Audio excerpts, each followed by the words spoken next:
Hey guys, this is Wanda from Deep South Homestead. This morning could have been a lot different. Um, this pole broke. We're halfway through.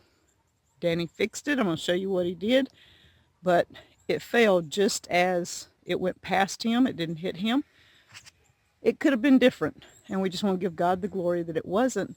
Um, and for Danny having the ingenuity to fix it, so we could finish the meal. Finished with the syrup or pressing the cane this morning. This pole he took down a couple of years ago. He stored it in the barn for a year. Then he took it out, fixed it to go on this, and it stays stored in the barn all the time. Never outside, never left, except when we're doing cane. So, shows you what insects can do, right guys? Here's a clip of what happened. Thank you, Deep South Homestead. All right, so what's going on this morning? Well, our gin pole broke. Not good, which means we've got to figure out something right quick to be able to finish squeezing what cane we've got. We've already got it cut. We've got to get it squeezed and get it cooked, and then we can worry about what we're going to do to fix it. So,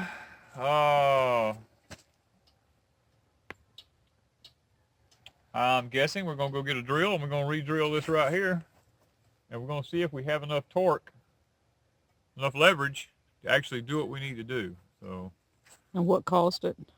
the tree's just, it's pine. You can see the pine beetles has got all in it. That's what happens when these pine beetles get in these trees. And I cut it down green, but they still got in it. That's part of living in the South. You have pine beetles and stuff, and they've burrowed up in here and rotted the tree. And we let it go for about a year, didn't we? Well, it's been in the barn. It's never been out of the barn. Yeah, and we let it cure. We let it cure after we peeled it, and it's been in the barn, but it still happens. So I'm thinking the next one we're probably going to use hardwood. We're not going to use pine. So We've still got a ways to go. And we got a long way to go. So we got to get busy.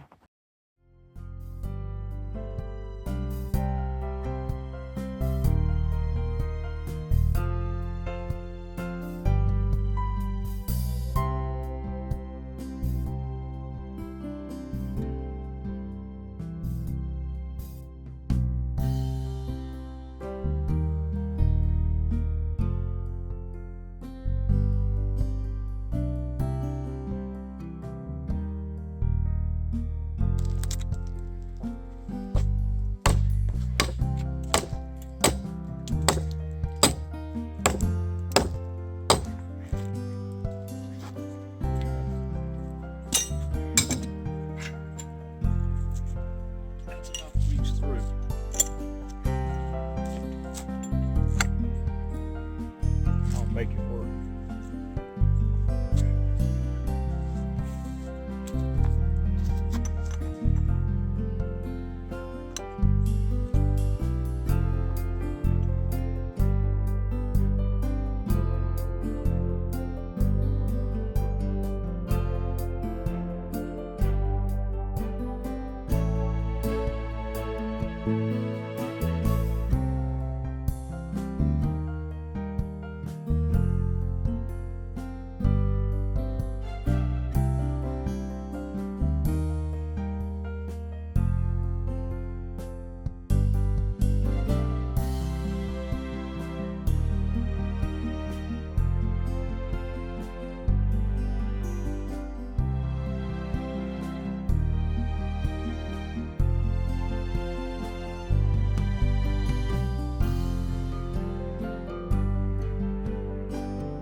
a little bit of a tragedy this morning. It's a good thing we didn't have any more cane cut than we did.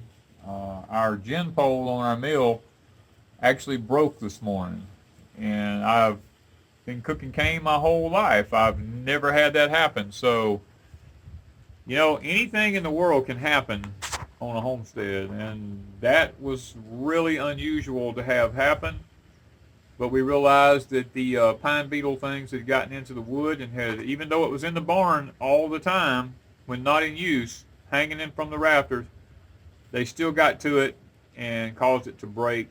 So we're cooking out the last of the juice that we had left out of it this morning, trying to get the syrup made out of that, and then I'll be going back into the woods and looking for another pole because we still have a lot of cane to go.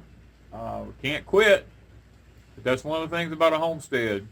You never ever know what's going to happen when you start getting involved in something. There's always changes. Remember the porch times. There's giants all the time. There's mountaintops. There's valleys. You know, these are valley times on a homestead because you're trying to figure out what to do, and it's a low moment, but we're going to work our way through it. We're going to get it taken care of, and we're going to be up, and we're going to be, you know, cooking some more syrup here pretty quick, I hope. So I'm going to head out to the woods as soon as this is done and try to locate me another gin pole and take time and get it custom crafted to fit on the cane mill and try to see if we can't get that thing changed where we can keep rolling while the weather is pretty. And there's one thing I just want to take time to say. I thank God that we have gotten as much done as we've gotten done. I'm so thankful that yesterday evening I was so tired from cooking all day that I didn't get, but I think I cut 44 or 45 stalks of cane before I was just give out. And I'm kind of glad this morning that God only permitted me to cut that many, because if I'd have had 100 and something like I planned on cutting, we'd have really been in a pickle. So I thank God for even the little mishaps in life that we think are tragedies. He works them out for the better anyway. So thank y'all from Deep South Homestead.